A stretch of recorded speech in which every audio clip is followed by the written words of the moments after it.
Y ya está en la línea Arturo Magaña. Arturo, qué gusto saludarte. ¿Cómo te ha ido? Movidita la Semana Internacional, ¿no, Arturo? ¿Qué tal? ¿Cómo están? Muy buenos días. Muy bien, pues un gusto saludarlos. En efecto, muchas novedades y algunas informaciones dramáticas y telenoveleras, ¿no?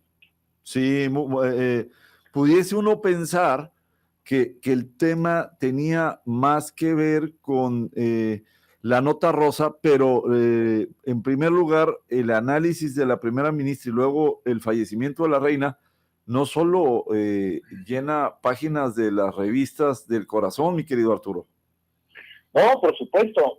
Yo digo porque a los mexicanos nos encanta esta dimensión de la pompa y circunstancia, pero al margen de eso, poquito nomás. Hay cosas, sí, al margen de eso hay cosas muy serias, ¿no? Y estamos hablando de que al mismo tiempo, en la misma semana, el Reino Unido cambia de primer ministro y cambia de jefe de Estado.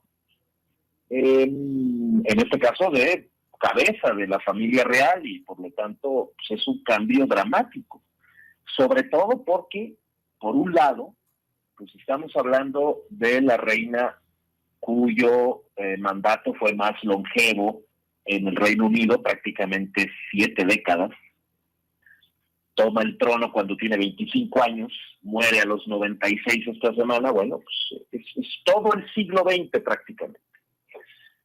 Tiene oportunidad apenas de tomarle o de pedirle al primer ministro nuevo, a la primera ministra nueva que tome el cargo, que forme gobierno, y es el número 15 de los que durante su vida le pide que forme gobierno. El primero fue Winston Churchill. Bueno, la última, Liz Truss, se acaba de llegar y generacionalmente es muy, muy joven. Es decir, todos los ex primer ministros recientes, Gordon Brown, David Cameron, Theresa May, el propio Boris Johnson, pues son nacidos en los años 60, 50, 40. Liz Truss es la primera nacida en los años 70. Por lo tanto, sí hay un cambio generacional importante. Y por otro lado, pues insisto, Carlos III asume el trono justo en ese contexto. Hay muchos comentarios sobre si va a tener el mismo nivel de carisma y respeto por parte de la población británica. Sin duda es un reto, porque la figura del jefe de Estado, y en este caso del rey de Inglaterra, pues tiene mucho que ver con la frase aquella famosísima de el político francés Adolphe Thiers, que decía, el rey reina pero no gobierna. Es decir, el rey tiene que ser una figura simbólica que le dé prestigio al Estado y en este caso a la idea del Reino Unido, y que además se represente los valores británicos que le dan sustento a esa monarquía y que permiten, por ejemplo, tener organizaciones como la Commonwealth, la Mancomunidad Británica de Naciones, unidos. Esto lo hizo muy bien Isabel II.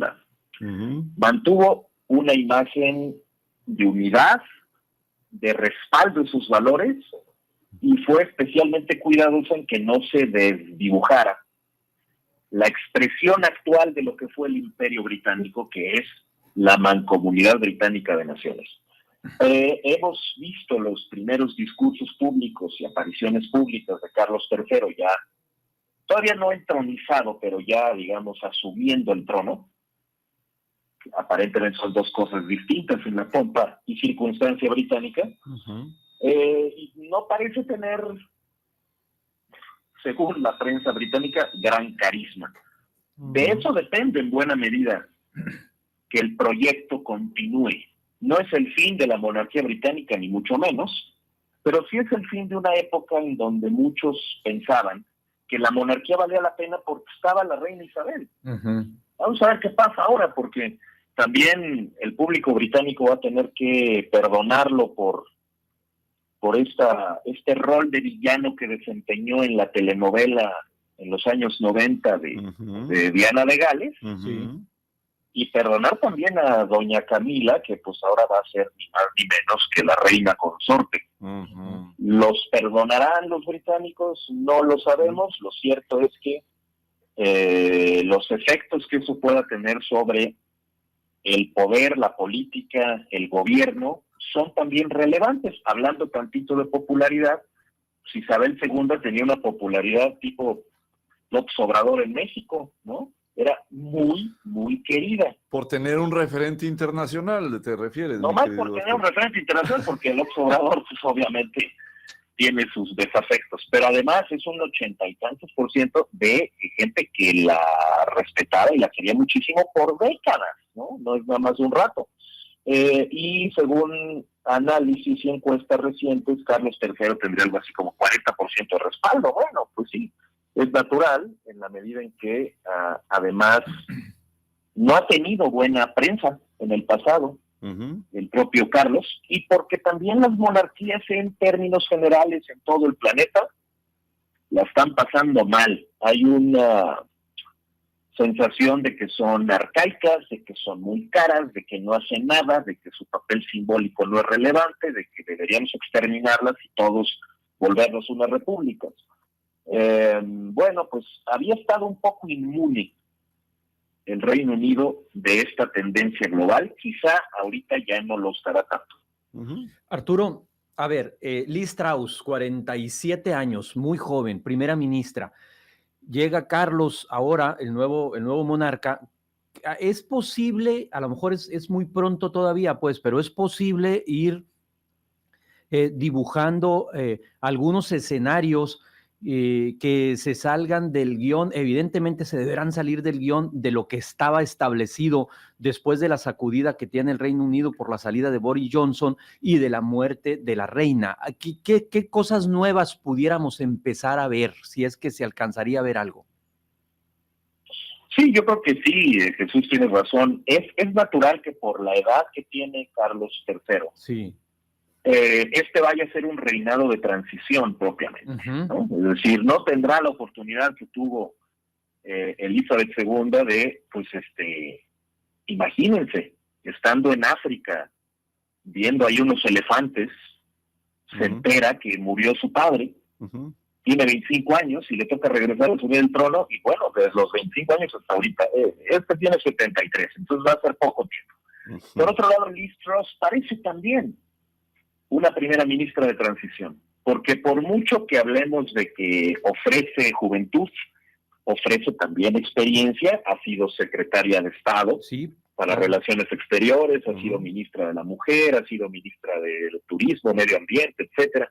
Bueno, son cosas importantes y no menores, y sin embargo es un paso también fugaz, porque ha sido miembro de la Cámara de los Comunes desde 2010 para acá. Tampoco tiene muchísima experiencia y es perfectamente posible que los conservadores le cobren ciertas actitudes que a lo mejor ahorita no son muy populares. Mira, por ejemplo, dice que admira mucho a Margaret Thatcher y la agenda, digamos, del liberalismo económico la enarbola con mucha seriedad desde hace mucho tiempo. Pero por otro lado, le sacaron un discurso universitario contra la monarquía. Y entonces resulta que formó una asociación antimonárquica en su juventud. Entonces, siempre hay un tuit. Siempre hay cómo se va, exacto, siempre hay un tuit, siempre hay cómo se va a llevar con la monarquía, porque eso es raro también entre los conservadores. Por otro lado, es de línea dura respecto a China, respecto a Rusia, pero también respecto a Escocia. Y este tema es absolutamente central. Pega para afuera y pega para adentro. Exacto, no solo porque la reina se muere en Balmoral, que ya de por sí tiene su símbolo, exacto, que en Escocia. Hay una cosa que no se está viendo lo suficiente, y que es que el año que entra, en octubre del 23, habrá un segundo referéndum independentista escocés. Este proceso le va a tocar a ambos, a Carlos III y a Liz Truss.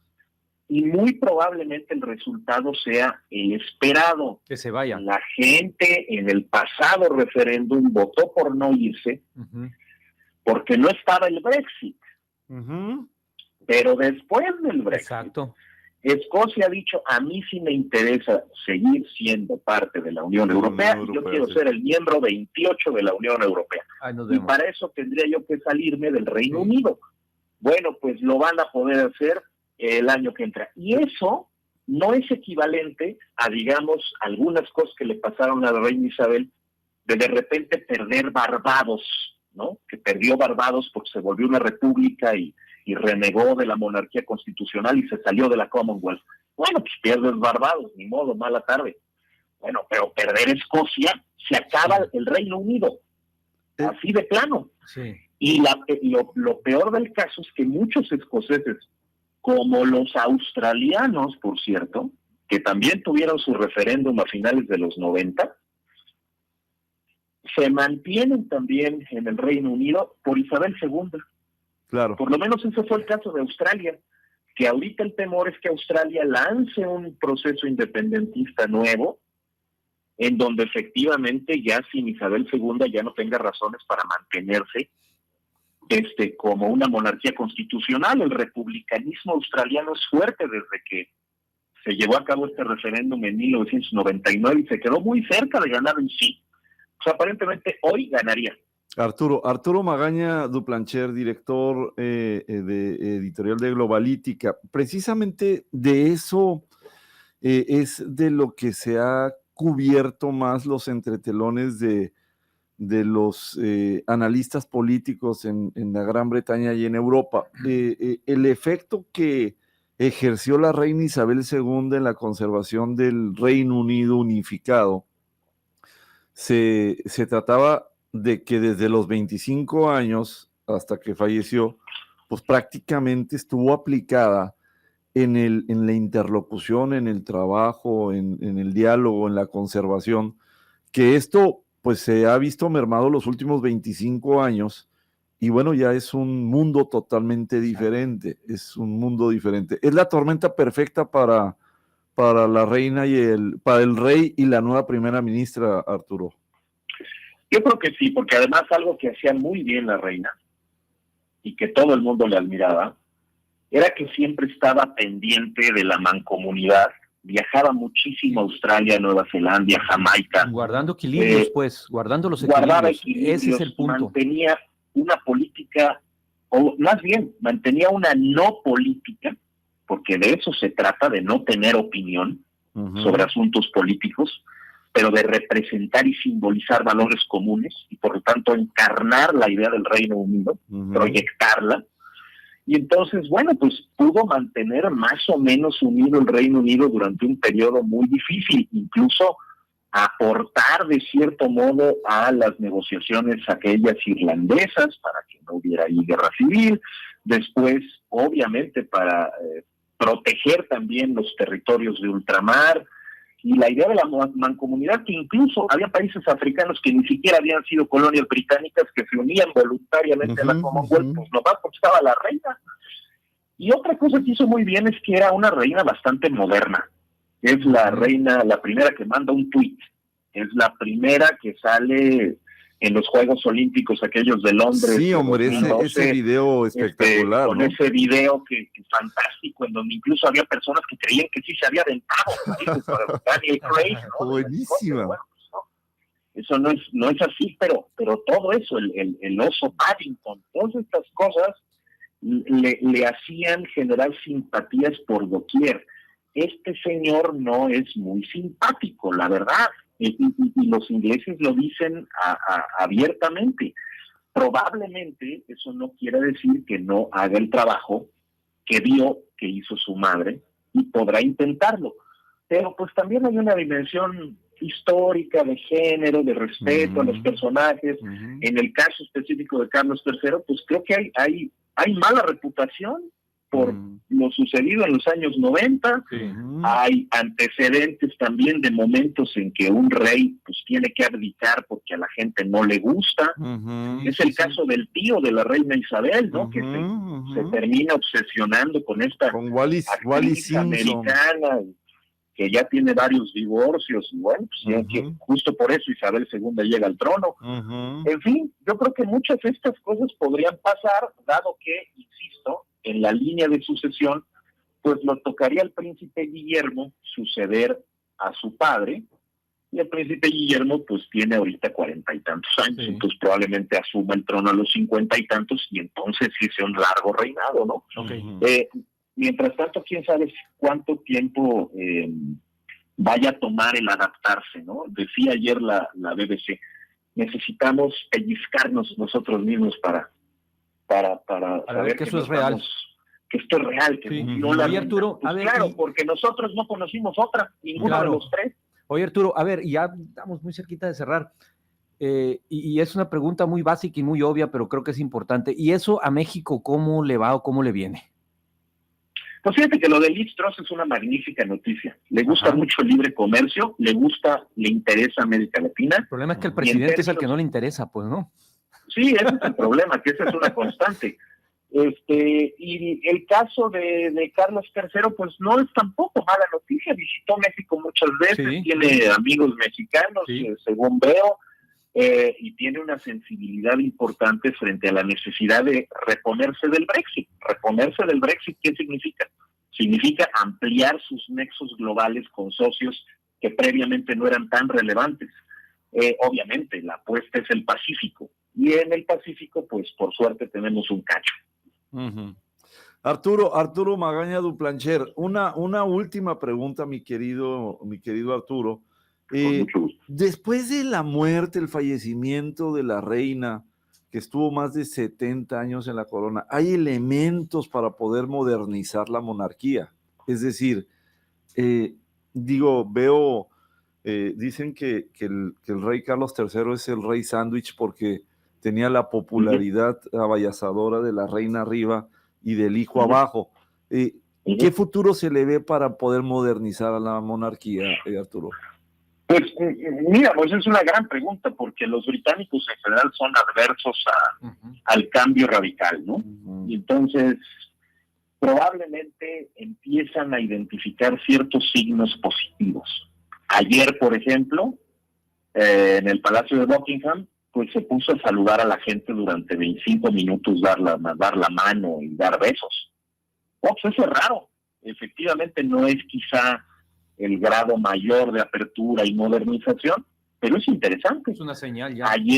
Hoy firmaba su proclamación y tenía todo un arsenal de tintas de la mayor calidad y plumas flamígeras en su mesa. Hizo que lo retiraran y sacó su pluma de 3 euros. Bueno, son pequeños signos, pero efectivamente la impresión dentro del público británico es que en la medida en que se modernice, se austerice y se ajuste a las circunstancias, por ejemplo, tecnológicas de nuestro tiempo, pues tendrá más sustento y racionalidad. Buena parte del tema de la pompa y circunstancia, te digo, como decíamos al principio, pues tiene mucho que ver con eso, ¿no? Es decir, hay artículos completos en la prensa hablando de cuando ella prohibió el ajo en las comidas porque odiaba ese alimento, o el hecho de que ella designó a una persona encargada para probarse sus zapatos. Bueno, esto es antediluviano, no puede permanecer si lo que quieren es tratar de establecer nuevas normas que a todos evoquen esos valores en la comunidad británica y en general en las sociedades monárquicas. En España, pues no te cuento, ¿no? Cómo está el movimiento antimonárquico, y en los países nórdicos y en muchos otros que dicen esto ya no puede ser. Bueno, encontrará sustento en esa medida, ¿no? En la medida en que se modernice, se ajuste a la tecnología y aporte a esta difusión de valores. Vamos a ver también si es capaz de mantener su vida privada tan bajo control como la mantuvo su madre, que no es poca cosa, ¿eh? Muy bien. Arturo, ¿dónde podemos seguirte? ¿Dónde te podemos leer? Por si alguien de la audiencia quiere consultar siempre tus muy pedagógicos análisis. Muchas gracias. @Duplancher y @Globalítica. La próxima semana salen algunas cositas sobre esto. Excelente. En Globalítica, ahí está la página y muy, muy buen contenido. Siempre lo he dicho. Muchas gracias, Arturo. Muchas que tengas gracias. un buen fin de semana. Arturo, gusto Gracias, saludarte. igual,